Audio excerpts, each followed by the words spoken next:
Oke, pernah nggak sih kalian semangat banget, semangat 45 gitu ya, mau belajar bahasa Inggris, tapi pas di tengah jalan, kok malah hilang arah? Tenang, kalian nggak sendirian kok. Nah, kali ini nih, kita bakal bongkar bareng-bareng gimana caranya bangun sistem belajar yang efektif sekaligus menyenangkan. Biar apa? Biar semangatnya awet, nggak gampang padam lagi.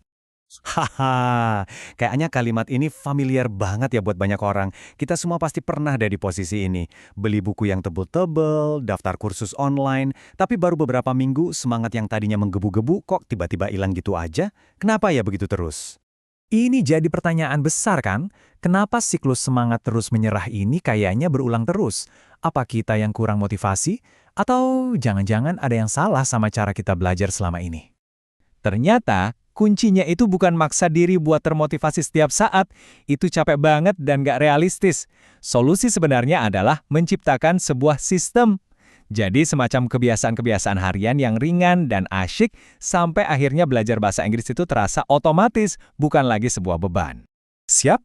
Oke, kita akan mulai dengan ngelihat jalan buntu yang sering kita hadapi. Habis itu, kita taklukkan yang namanya grammar, kita latih lidah kita biar terbiasa ngomong, terus kita ubah prosesnya jadi seru, dan terakhir, kita kunci semuanya dengan satu hal yang paling krusial.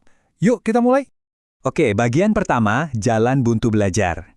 Jadi sebelum kita cari solusi, kita harus jujur dulu sama diri sendiri. Apa sih yang sebenarnya bikin kita stuck di tengah jalan? Nah, ini dia nih, biasanya biang keladinya. Grammar yang rasanya ribet banget, nggak ada teman buat latihan ngobrol, belajarnya ngebosenin kayak tugas sekolah, dan yang paling sering, takut banget bikin salah.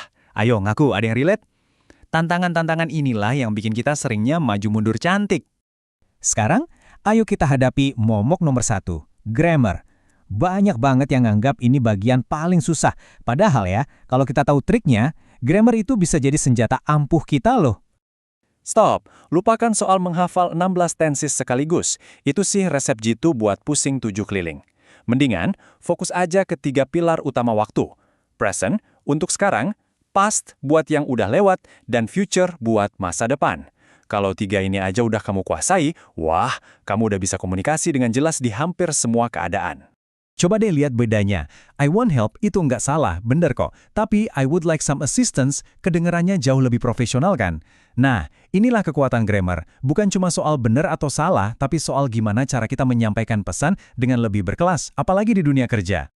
Dan ini juga penting banget buat diingat ya, kita tuh nggak bisa menerjemahkan kata per kata dari bahasa Indonesia ke bahasa Inggris. Kenapa? Karena struktur kalimatnya beda. Kalau kita paham konsep ini dari awal, kita bakal terhindar dari banyak banget kesalahan-kesalahan yang nggak perlu. Oke, grammar udah mulai tercerahkan. Sekarang, tantangan yang sering banget bikin orang mundur. Praktek ngomong. Banyak yang mentok di sini karena alasannya nggak ada partner nih. Tenang, ada solusinya kok. Nggak punya partner buat latihan? Itu udah bukan alasan lagi di zaman sekarang. Serius, kamu itu udah punya partner latihan yang paling setia, yaitu dirimu sendiri. Ada metode super efektif yang bisa kamu lakuin kapan aja dan di mana aja. Metodenya simple banget. Pertama, siapin topik harian biar nggak bengong mau ngomongin apa. Kedua, bikin poin-poinnya aja, nggak usah skrip panjang, biar obrolanmu lebih terarah. Dan yang ketiga, ini yang paling penting, rekam. Dengan merekam, kamu bisa jadi guru buat diri sendiri. Kamu bisa dengerin lagi pronunciation-mu, kelancaranmu, tanpa ada yang ngejudge. Coba deh, lakuin ini tiap hari, hasilnya kerasa banget. Nah, kalau kamu udah mulai pede ngomong sendiri, baru deh naik level. Sekarang tuh banyak banget aplikasi yang bisa nyambungin kamu sama pembelajar lain, atau bahkan sama bulenya langsung dari seluruh dunia. Ini cara yang asyik banget buat ngetes skill kamu di percakapan yang beneran. Oke, sekarang kita masuk ke bagian favorit saya. Gimana caranya mengubah tugas belajar jadi sebuah kebiasaan yang asyik dan nyatu sama kehidupan kita sehari-hari. Buang jauh-jauh deh bayangan kalau belajar itu harus duduk manis di meja berjam-jam. Belajar yang efektif itu nggak harus menderita kok. Kuncinya adalah nemuin aktivitas-aktivitas yang kamu suka, yang santai, yang bisa kamu nikmati setiap hari. Nah, ini yang namanya micro habits atau kebiasaan-kebiasaan kecil. Coba deh dengerin podcast sambil sikat gigi, ganti bahasa HP kamu ke bahasa Inggris, atau sekedar baca berita singkat pas istirahat makan siang. Ini tuh cara nyuri waktu belajar tanpa berasa lagi belajar sama sekali.